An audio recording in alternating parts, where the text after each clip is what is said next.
Hi, Courtney Robinson, yoga therapist and solution focused coach, here today to go over with you a practice to help you deal with stress, to help to tone your nervous system, and to help make life a little bit easier and to change some of the negative thought patterns that we all experience in life and that are normal but can get out of control and begin to spiral.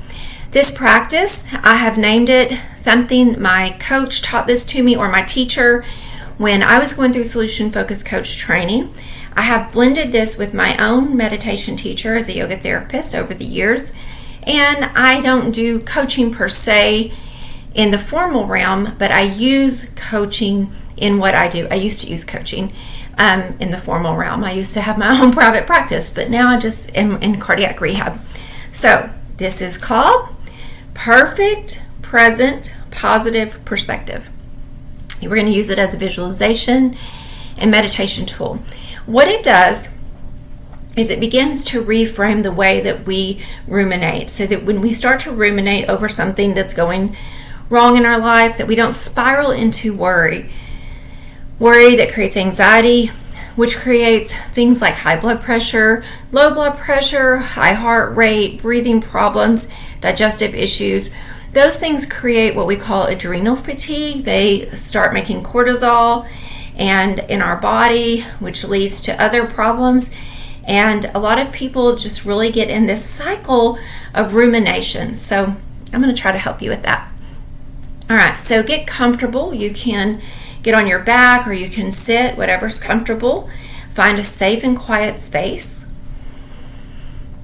If you have some soft background music that you would like to play, that would be fine. Just make sure it's slow and kind of quiet in the background, no words. If you need to stop this to do that, please do. I want you to close your eyes and get comfy. And I want you to imagine a perfect day. You wake up in the morning, it's a beautiful day. You're feeling healthy and strong. You're financially comfortable, secure. Your relationships are good. And you're feeling positive. So what does that perfect day look like for you? Now, if you're having health issues, you might imagine getting up and feeling light and strong. Whatever's going on, blood pressure issues, or maybe another illness, you imagine feeling healthy, being healthy. Imagine what you would be wearing. Imagine what does health look like. You get up and there's a lack of discomfort. You're able to walk around freely. You're able to do the things that you want to do.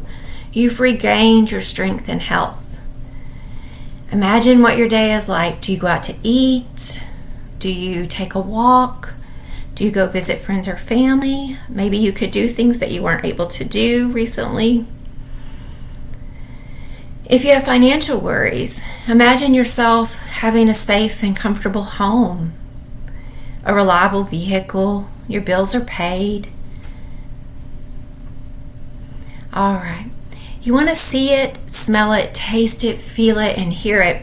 Using our senses is what helps to regulate our nervous system. Our senses help us to take in the outer world. And so I want you to begin to see what this looks like. If you have a strained relationship with a loved one, maybe see what a positive outcome would be. If you're worried about your relationship with your child, maybe imagine having a positive conversation or taking a walk with them. If you have other issues going around, imagine the most positive outcome that you can, and don't allow the little voice of negativity to come in.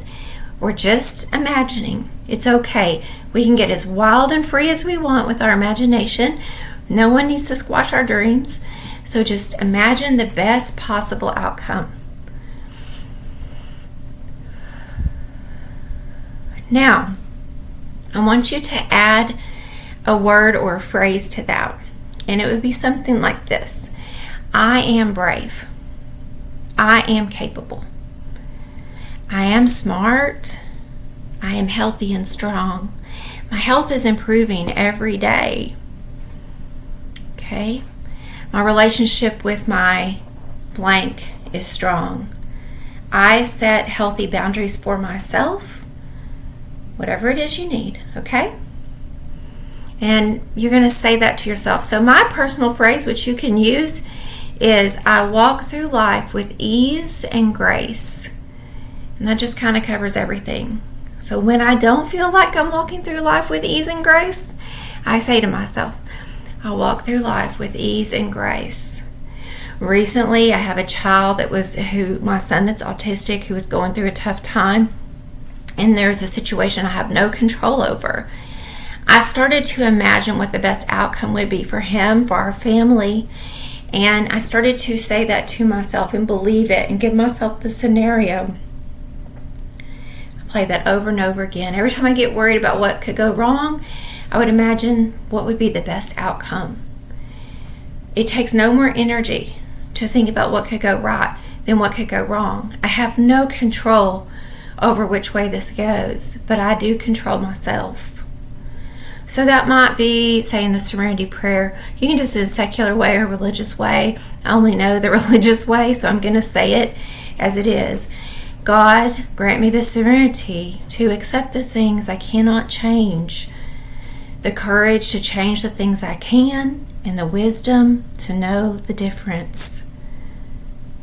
I am capable. I am strong. I am healthy. I am financially comfortable. I make good decisions.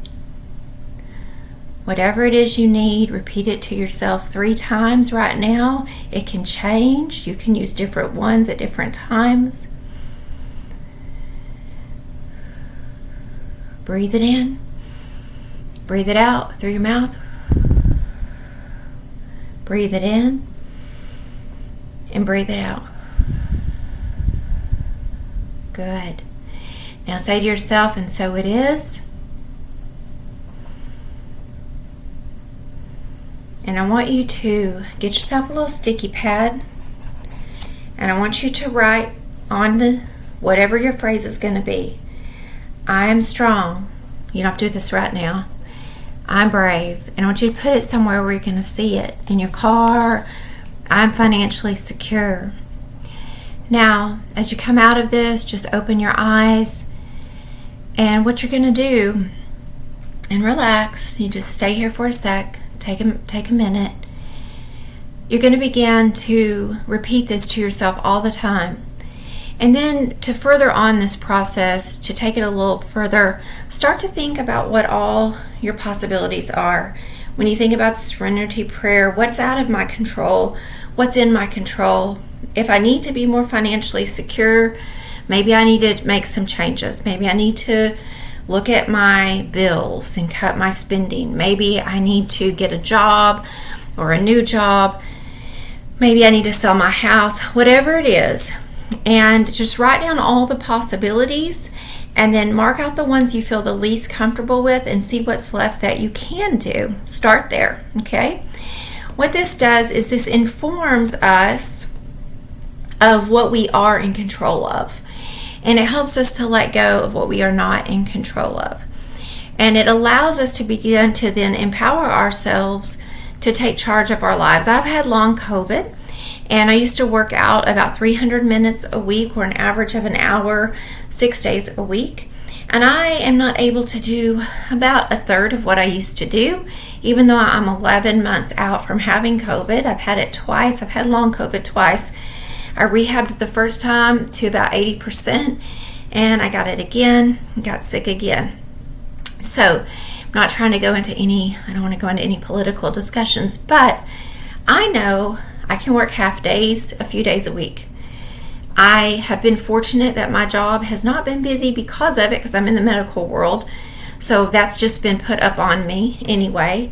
I cannot take off and leave my job, go on a leave of absence without losing my job.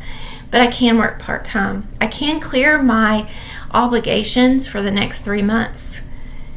I don't have to go on a vacation or make any commitments. I can just say I'm not making commitments for 3 months until my health gets better. Okay? And that's what I've been telling people. People invite me to do things, and I say no unless I absolutely want to do it. There are things I can control, but there are things that are out of my control. I try to focus on the controllables. And that's what I want you to remember. So, sticky note with your phrase, you're going to say it to yourself daily. When things start to go wrong, imagine what could go right. Allow yourself to daydream like a child as often as necessary.